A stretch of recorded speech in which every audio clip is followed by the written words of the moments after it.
Ang gum disease, o sakit sa gilagid, ay isang tahimik ngunit mapanganib na kondisyon na maaaring makaapekto sa bawat isa sa atin, anuman ang edad. Marami sa atin ang nag-aakalang sapat na ang simpleng pagsisipilyo upang mapanatili ang kalusugan ng bibig, ngunit ang katotohanan ay higit pa rito ang kailangan upang maiwasan ang gum disease. Sa simula, maaaring hindi mo agad mapansin ang mga sintomas ng sakit na ito, ngunit habang lumalala, maaari itong magdulot ng matinding epekto hindi lamang sa iyong bibig, kundi pati na rin sa pangkalahatang kalusugan ng iyong katawan. Ang gum disease ay nagsisimula bilang banayad na pamamaga ng gilagid, na kilala bilang gingivitis. Kadalasan, ang unang palatandaan ay ang pagdurugo ng gilagid tuwing nagsisipilyo o gumagamit ng dental floss. Marami ang nagbabalewala sa sintomas na ito, sa pag-aakalang normal lang ang pagdurugo. Ngunit ito ay isang malinaw na babala, ang iyong gilagid ay nangangailangan ng masusing pag-aalaga. Sa umpisa, ang gingivitis ay maaaring hindi masakit, kaya't madali itong mapabayaan. Kung mapapabayaan ang gingivitis, maaari itong umusbong patungo sa mas malalang kondisyon na tinatawag na periodontitis. Sa yugto na ito, hindi lamang ang gilagid ang naapektuhan, kundi pati na rin ang buto at mga tisyo na sumusuporta sa iyong mga ngipin. Unti-unting humihiwalay ang gilagid mula sa mga ngipin, bumubuo ng mga bulsa kung saan maaaring maipan ang bakterya. Habang tumatagal, ang mga ngipin ay maaaring lumuwag, at sa malala pang kaso, tuluyang matanggal. Hindi biro ang epekto ng gum disease, maaari nitong baguhin ang iyong ngiti, kumpiyansa, at kalidad ng buhay. Isa sa mga pangunahing sanhi ng gum disease ay ang hindi tamang paglilinis ng ngipin at gilagid. Kapag hindi natatanggal ang plaque, isang malagkit na deposito ng bakterya, ito ay maaaring tumigas at maging tartar, na mas mahirap linisin. Ang bakterya sa plaque at tartar ang siyang nagpapasimula ng pamamaga ng gilagid.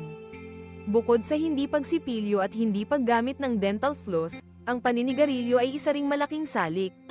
Ang mga naninigarilyo ay mas mataas ang posibilidad na magkaroon ng gum disease, at mas mabagal ang paggaling ng kanilang gilagid. May mga taong mas mataas ang panganib dahil sa iba pang salik, tulad ng diabetes, pagbubuntis, genetic predisposition, at mahihinang immune system. Ang ilang gamot ay maaari ring magdulot ng tuyo o pagbabago sa bibig na nagpapadali sa pagdami ng bakterya.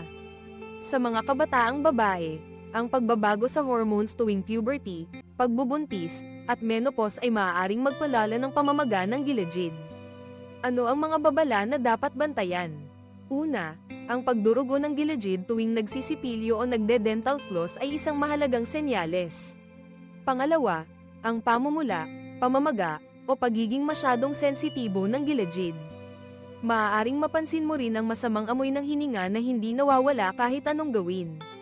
Ang gilagid na lumalayo sa ngipin o tila humihiwalay ay dapat ding ikabahala. Sa mas malalang kaso, ang mga ngipin ay maaaring lumuwag o magbago ang pagkakahanay. Mahalaga ang maagang pagdiagnose ng gum disease upang maiwasan ang mga komplikasyon. Kapag napansin mo ang alinman sa mga nabanggit na sintomas, huwag mag-atubiling kumonsulta sa dentista. Sa regular na dental check-up, maaaring matukoy agad ang anumang problema at magawan ng solusyon bago pa lumala. Ang propesyonal na paglilinis ng ngipin ay tumutulong upang matanggal ang tartar na hindi kayang alisin ng karaniwang sipilyo. Bukod sa regular na pagbisita sa dentista, ang tamang oral hygiene ay susi upang maiwasan ang gum disease. Sipilyuhin ang ngipin ng hindi bababa sa 2 beses sa isang araw gamit ang fluoride toothpaste. Gumamit ng dental floss araw-araw upang matanggal ang mga natirang pagkain at plaque sa pagitan ng ngipin. Maaari ring gumamit ng mouthwash na may antibacterial properties upang mapanatili ang kalinisan ng bibig. Iwasan ang paninigarilyo at limitahan ang pag-inom ng alak. Ang mga ito ay hindi lamang nakakasama sa bibig, kundi pati na rin sa iba pang bahagi ng katawan.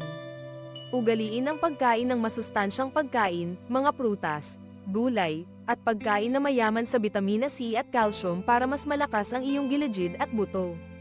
Ang gum disease ay may kaugnayan din sa iba pang sakit sa katawan. Ipinapakita ng mga pag-aaral na ang mga taong may periodontitis ay mas mataas ang panganib na magkaroon ng sakit sa puso, diabetes, at stroke.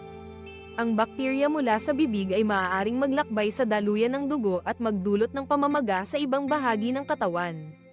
Kaya't ang pag-aalaga sa Gilajid ay hindi lamang tungkol sa ngiti, kundi tungkol din sa pangkalahatang kalusugan. Ang edukasyon tungkol sa gum disease ay mahalaga para sa bawat Pilipino. Sa simpleng pag-aalaga, maiiwasan ang komplikasyon, sakit, at gastos na dulot ng gum disease. Huwag hayaang mangyari ito sa iyo o sa iyong pamilya. Ipasa ang kaalaman sa iyong mga anak, kapamilya, at kaibigan. Turuan silang magsipilyo ng tama, gumamit ng dental floss, at regular na magpa-dentista. Sa mga pagkakataon na nakakaramdam ka ng sakit sa Gilajid, huwag maghintay na lumala ang problema. Ang sakit na ito ay tahimik, ngunit ang epekto ay malalim. Kung ang iyong Gilajid ay namamaga, nagdudugo, o may kakaibang amoy, ito ay babala na kailangan mong kumilos.